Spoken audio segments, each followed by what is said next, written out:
అందరికీ నమస్కారం. శ్రీ మాత్రే నమః. ఓం నమ శివాయ. ఓం శ్రీ సాయిరం.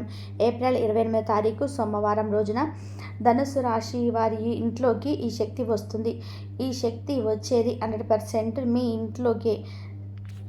అయితే ఈ రాశి వారికి ఇంట్లోకి ఏ శక్తి వస్తుంది, అలానే ఏ సమయంలో వస్తుంది, ఈ రాశి వారికి జరిగేటువంటి శుభ అశుభ ఫలితాలు ఏమిటి, ధనుసు రాశి వారికి ప్రస్తుతం నడుస్తున్నటువంటి గోచారం ఎలా ఉంది అనేటువంటి పూర్తి అంశాలను ఈ వీడియోలో తెలుసుకుందాం.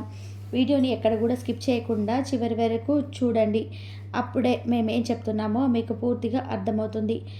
ఇక వీడియోలోకి వెళ్తే కనుక ధనుసు రాశి అనేది రాశి చక్రంలో 9వ రాశి. మూలా నక్షత్రం 1, 2, 3, 4 పాదాలు, పూర్వాషాఢ 1, 2, 3, 4 పాదాలు, ఉత్తరాషాఢ 1వ పాదంలో జన్మించినటువంటి వ్యక్తులని ధనుసు రాశిగా పరిగణిస్తూ ఉంటారు. ఈ రాశాధిపతి వచ్చేసి గురువు మరియు బృహస్పతి.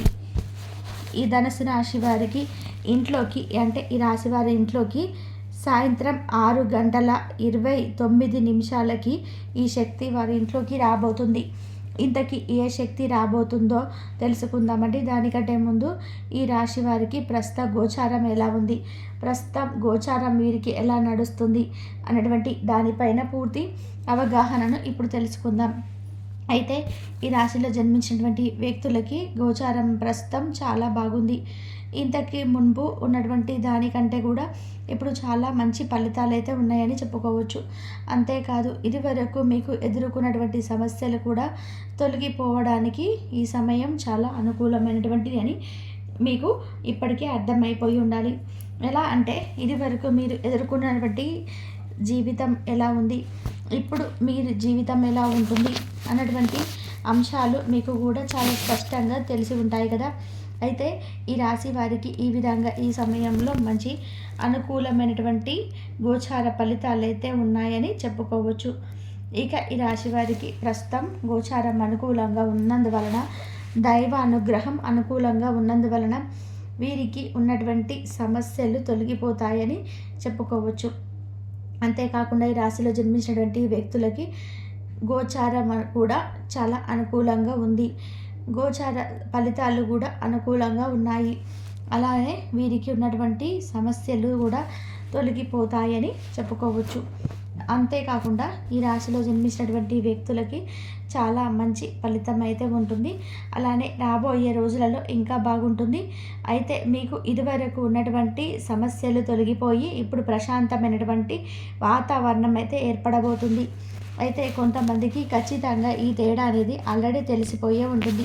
అంటే వీరికి ఇంతకు మునుపు ఉన్నటువంటి చిక్కులు, నిందలు, అలానే ఆర్థిక సమస్యలు, అపనిందలు ఇలాంటివి అన్నీ కూడా తొలగిపోయి ఇప్పుడు కాస్త మా జీవితంలో కొంచెం వెలుగు వచ్చింది, కాస్త కుదుట పడింది, సమస్యలు తొలగిపోయి కాస్త కుదుట పడి మేము ఇప్పుడు చాలా బాగున్నాము అని కొంతమంది ఆల్రెడీ అనుకుంటూ ఉండవచ్చు. మరికొంతమందికి మాత్రం అలా కాకుండా మాకు ఎప్పటిలాగే ఉంది, ఇంకా కష్టాలు పెరిగాయే తప్ప తగ్గలేదు, అలానే ఆర్థికంగా కూడా మేము ఇంకా కష్టాలను అనుభవిస్తున్నామే తప్ప ఇంకా మా సమస్యలు కష్టాలైతే తొలగిపోలేదు అని చాలామంది కూడా అనుకునే వాళ్ళు ఉండవచ్చు. మరి అలా ఎందుకు, రాశి ఒకటే కదా ధనుసు రాశి అని మీరు అనుకోవచ్చు. కానీ మనకు రాశి ఒకటే అయినప్పటికీ కూడా దానికి సంబంధించినటువంటి గ్రహాలు అందరికీ ఒకేలాగా అనుకూలించకపోవచ్చు. ఒక్కొక్కరికి ఒక్కొక్క విధానంగా అనుకూలమైతే ఉంటుంది. ఎందుకు అంటే వారి కర్మానుసారంగా కూడా ఇక్కడ మనకు గ్రహాలు పనిచేస్తూ ఉంటాయి. అలానే నక్షత్ర బలం కూడా వారి యొక్క కర్మానుసారంగా వారి పనిచేస్తూ ఉంటాయి. అంటే వారు ఉండేటువంటి ఇళ్ళ స్థలాలు బట్టి, వాస్తు నిపుణులు బట్టి కూడా మనకు గ్రహాలు అనుకూలంగా ఉండేవి, గ్రహాలు అనుకూలంగా ఉండకపోయేవి ఆధారపడి ఉంటాయి. అంటే ఇల్లు ఖచ్చితంగా మనకు రాశుల్లో ఒకటైనప్పటికీ కూడా ఆ రాశి బలం అనేది వేరేలాగా ఉంటుంది. అలానే మనము నివసించేటువంటి ఇల్లు కూడా వాస్తుకి ఉంటేనే ఆ వాస్తుకి సంబంధించినటువంటి అంటే అనుకూలత వస్తుంది. ఒకవేళ మనము ఈ ఇంటిని వాస్తుకి ఉంది అనుకోండి, అంటే ధనుసు రాశిలో జన్మించినటువంటి వ్యక్తులు ఉన్నారు, వాస్తుకి ఉన్నటువంటి ఇంట్లో నివసిస్తూ ఉన్నారు. అలాంటి వారికి గోచారం ఇంకా మరి కాస్త కలిసి వస్తుంది.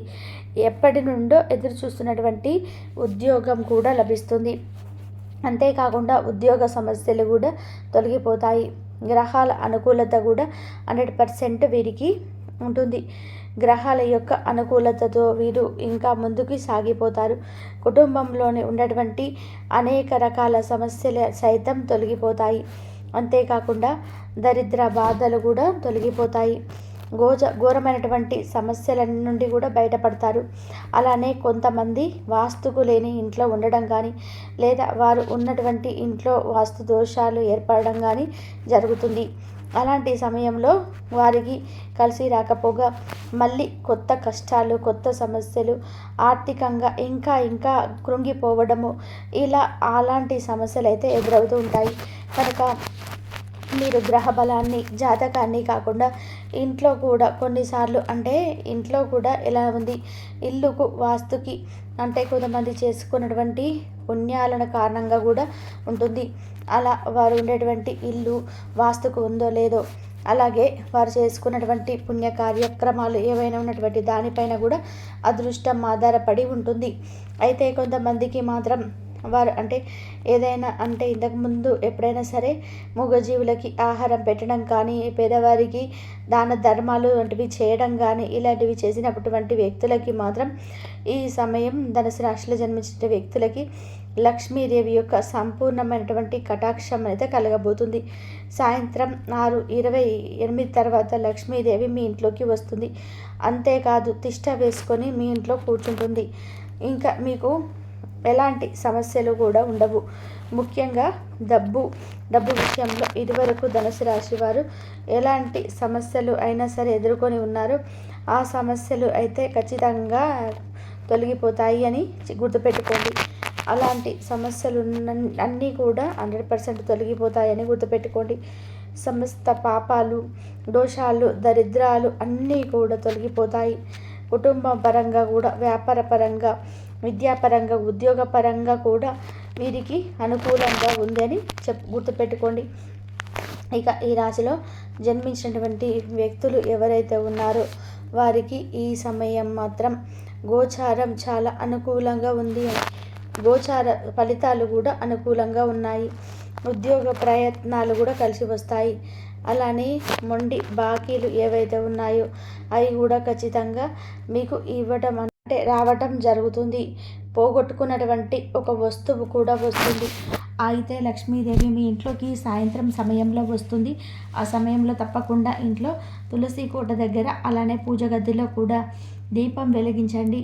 గుమ్మం పైన కొన్ని పాలను చల్లండి. పాలు లక్ష్మీదేవికి ఆకర్షిస్తాయి. పాలు స్వచ్ఛమైనటువంటివి కనుక ఇక లక్ష్మీదేవికి ఇష్టమైనటువంటి విష్ణుమూర్తి కూడా. అలాగే సాయంత్రం సమయంలో గుమ్మం పైన పాలను కొన్ని చల్లండి. ఇలా చల్లడం వల్ల దరిద్రాలు తొలగిపోతాయి. దరిద్ర బాధలు, దోషాలు సైతం తొలగిపోతాయి. అదృష్టం అయితే కలిసి వస్తుంది.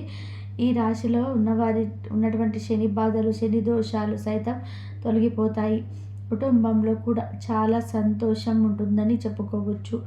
ఇక దాంపత్య జీవితంలో కూడా అన్యోన్యత పెరుగుతూ ఉంది, అనుకూలత కూడా పెరుగుతూ ఉంది. అలానే ఇక వీరికి ఉండేటువంటి సమస్యలన్నీ కూడా 100% తొలగిపోతాయి.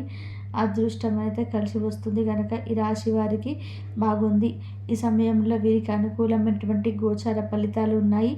కుటుంబ పరంగా కూడా కలిసి వస్తుందని చెప్పుకోవచ్చు. ఇక ధనుసు రాశి వారి ఇంట్లోకి లక్ష్మీదేవి అడుగు పెట్టబోతుంది. ధనుసు రాశి వారికి అనుకూలమైనటువంటి వాతావరణం కూడా ఏర్పడుతుందని చెప్పుకోవచ్చు. ఇక ఈ రాశి వారికి అయితే బాగుంది.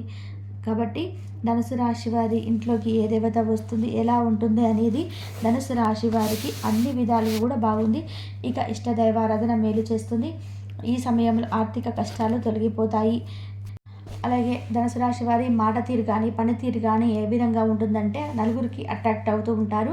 వీరు ఏదైనా బట్టలు సెలెక్ట్ చేసినా కానీ గొప్పగా చెప్పుకోవాల్సింది. వీరి బట్టలు కూడా చాలా బాగుంటాయి. వీరి సెలెక్షన్ కూడా చాలా అలాగే ఉంటుంది.